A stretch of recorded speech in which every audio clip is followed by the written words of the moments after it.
Hello everyone, welcome to our channel job information and study update. চলে এসেছি আজকে আরো একটি নতুন ভিডিও নিয়ে। ভিডিওটি শুরু করার আগে যারা আমাদের চ্যানেলে নতুন আছেন তারা অনুগ্রহ করে চ্যানেলটি সাবস্ক্রাইব করুন এবং পাশে থাকা বেল আইকনটি অবশ্যই প্রেস করুন নতুন ভিডিও নোটিফিকেশন সবার আগে পাওয়ার জন্য। তো চলুন দেখে নেওয়া যাক আজকের ভিডিও।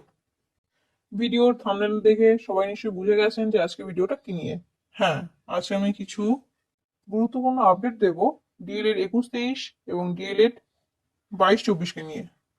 ডিএলএড 21-23 ও 22-24-এর জন্য খুব শীঘ্রই ভালো খবর আসতে চলেছে। ইতিমধ্যে 21-23 এবং 22-24-এর খাতা দেখা শুরু হয়েছে এবং সকলের জন্য আরো একটি ভালো খবর, তা হলো ডিএলএড 21-23 পার্ট 2 এবং ডিএলএড 22-24 পার্ট 1 এর খাতা বিগত বছরের মতো কেবলমাত্র সরকারি কলেজের শিক্ষকরাই নয়, এবার সরকারি কলেজের শিক্ষকদের পাশাপাশি বেসরকারি কলেজের শিক্ষকরাও খাতা দেখছেন। সুতরাং কারোর কোনো ভীতির বিষয় নেই, প্রত্যেকেই ভালো নাম্বার পেয়ে পাশ করবেন আশা করা যায়। খুব তাড়াতাড়ি আসতে চলেছে এক্সটার্নাল নোটিশ এবং মার্চ মাসের মধ্যেই এক্সটার্নাল পরীক্ষা হবে। আপনারা সকলে এক্সটার্নালের খাতা রেডি করে রাখুন, যে কোনো মুহূর্তে আসতে পারে এক্সটার্নাল নোটিশ।